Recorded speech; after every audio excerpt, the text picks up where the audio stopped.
ராமன் இல்லையா? இந்த அவனியாக யுகத்தில் முதலாக நான் அவதாரம் எடுத்தது யாராக, எதற்காக நான் அவதாரம் எடுத்தேன்? மச்சம் என்று சொல்லக்கூடிய மீனாக அவதாரம் எடுத்தேன்.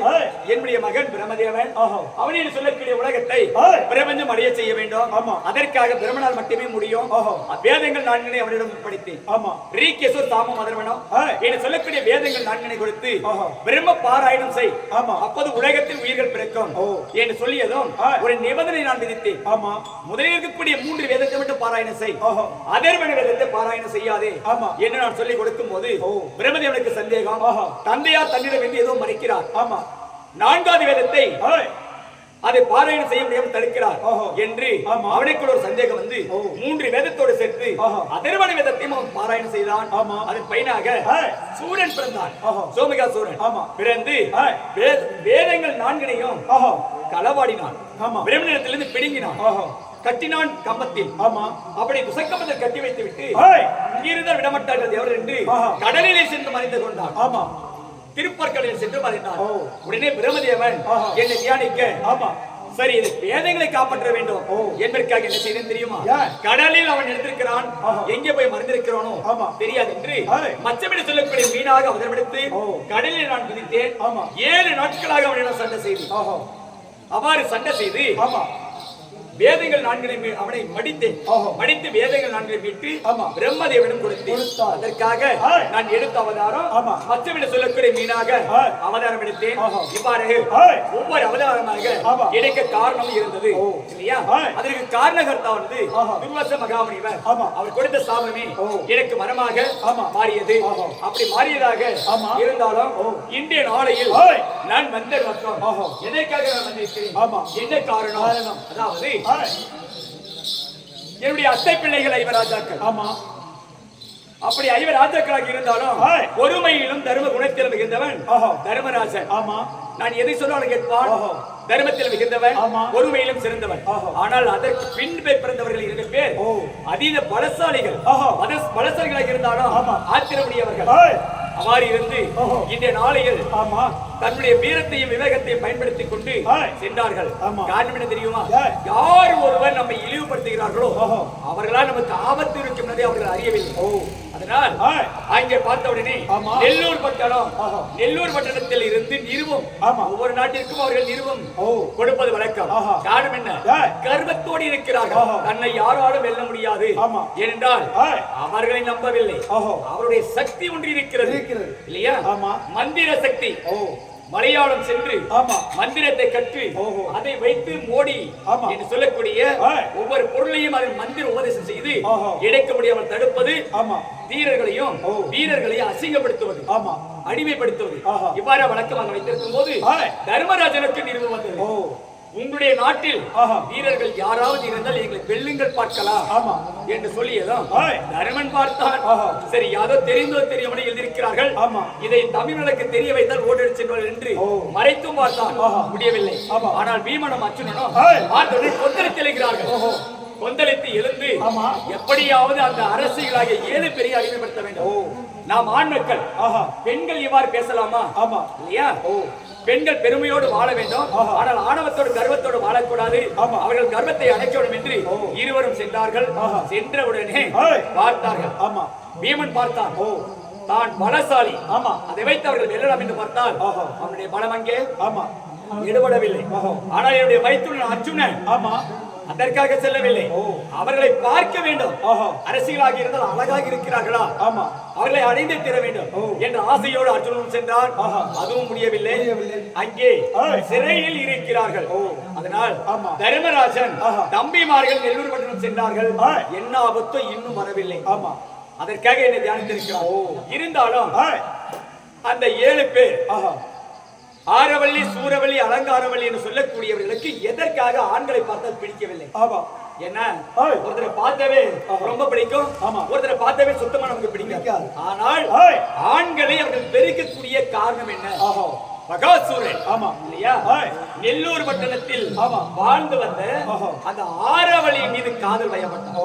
அப்படி அவளை மயக்கி திருமணத்திற்கு அவளை கல்யாணம் செய்யவில்லை. அதற்கு முன்பே ஒன்று சேர்ந்து விட்டார் இல்லையா? அவரிடம் சேர்ந்தான். உடனே கல்யாணம் கட்டிக்க மறுத்தான். ஓஹோ, முடியாது, ஏன்னா அவன் வேலை முடிஞ்சிருச்சு. ஆமா, சுகத்தை அனுபவித்தான், ஓடோடி விட்டான்.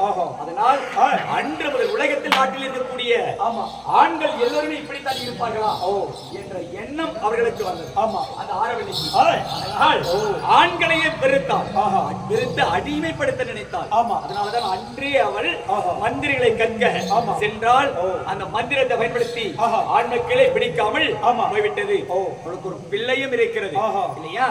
ஆனால் நாட்டிலே அங்க ஆண் மக்கள் இருந்தால் பார்த்தால் நம்மளை கேவலமாக பேசுவார்கள். திருமணம் ஆகாமல் ஒரு ஆண் துணை இல்லாமல் ஆடவன் இங்கு இல்லாமல் இவள் குழந்தை பெற்றெடுத்திருக்கிறாள் என்று யாரும் பேசக்கூடாது. நான் வைத்ததே சட்டம், வகுத்தாத திட்டம். அரசியாக ராணியாக நெல்லூர்படத்தை ஆண்டு வருகிறார். அவளிடம் சென்று அகப்பட்டிருக்கிறார்கள், சிறையில் இருக்கிறார்கள். அவர்களை சிறையை இன்று மீட்க வேண்டும். அப்படி மீட்க வேண்டுமானால் அதற்கு ஒரு வழிவகை இருக்கிறது. இப்பொழுது தர்ம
மாமா வந்திருக்கிறார் மனதில் மரியாதை வைத்து இவருடைய பாதத்தை இன்பமாக பாசமாக நேசமாக நீ பணிந்திருக்கிறார். அவனையாக இவ்வுலகில் எவ்வாறு வாழ வேண்டும்? எப்படி படுகிறேன் மாறும்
எந்த குறையுமில்லாமல் நீடுளியாக நீ வாழ வேண்டும் என்று உன்னை மனதார வாழ்த்துகிறேன்.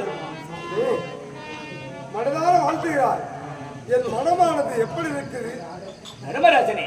உன்னை வாழ்த்திருக்கிறேன். அப்படி வாழ்த்திருந்தாலும் இந்த நாளில் உன்னை பார்த்தால் எனக்கு எவ்வாறு இருக்கிறது தெரியுமா? எப்படி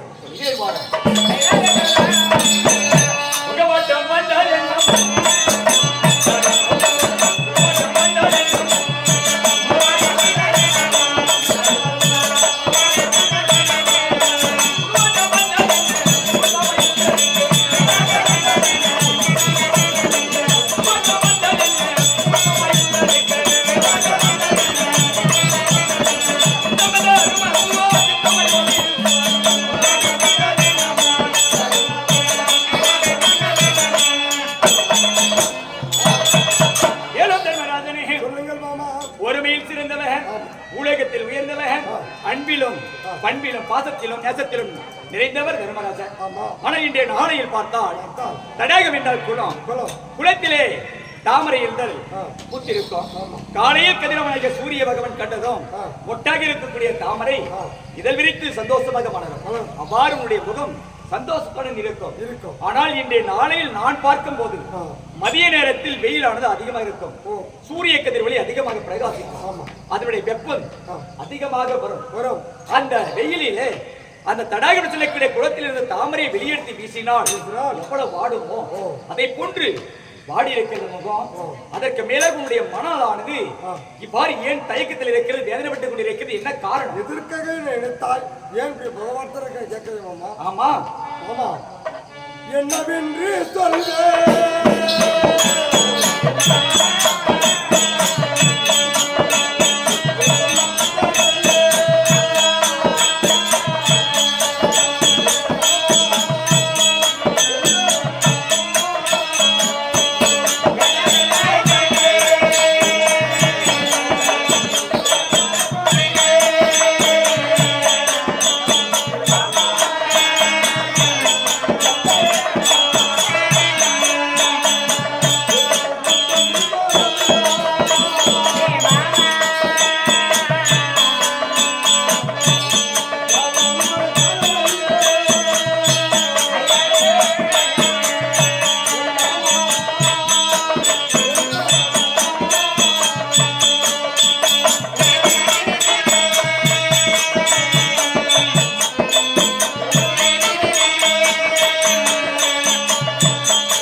என் உடல் பிறந்த தம்பிமார் இருவர்கள் எங்கே இருக்க? இருவரை காணாமல் இருக்கிறார்களே. சென்றவர்கள் எங்கே சென்றார்கள்? ஏதோ ஆபத்தில் மாற்றிக் கொண்டிருக்கார்கள். என் தம்பிமாரை காலை சென்றும் மாலை வீடு வராமல் இருந்தால் என் தம்பிமாரை தன்னை விட்டு ஒரு நாள் பிரிந்து கிடையாது.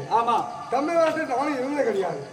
என் தம்பி அழகாக இருவர்கள் என்னிடத்தில் இருக்க பீமநாத்தில் இருவர்களும் காலையும் சென்று அந்த பார்த்து சென்றவர்கள் இன்னும் காணவில்லை. அதனால எங்கே இருப்பாரு, என்ன ஆபத்து இருந்தோ என்று என் மனமான மாடி இருக்கு. உங்களுக்கு ஒரு இவ்வளவு வேதனை கிடைக்கிறது. நாம கூட இங்க வந்து மாட்டி இருக்கோம். என்ன பண்றது தர்மராஜனே? எல்லோரும் வந்து தூங்கி இருக்கு, 4 பேர் இருக்கு, நாம ஆடிக்கொண்டு இருப்பது இல்லையா? நாம கேட்டு வந்த கதி தர்மராஜனே. அதனால் இன்றைய நாளையில் உடைய தம்பிமார்களை காணவில்லை. அதனால் மனம் ஆடிக்கொண்டிருக்கிறது. உனக்கு தெரியும் உலகத்தில் ஆடும் ஒரு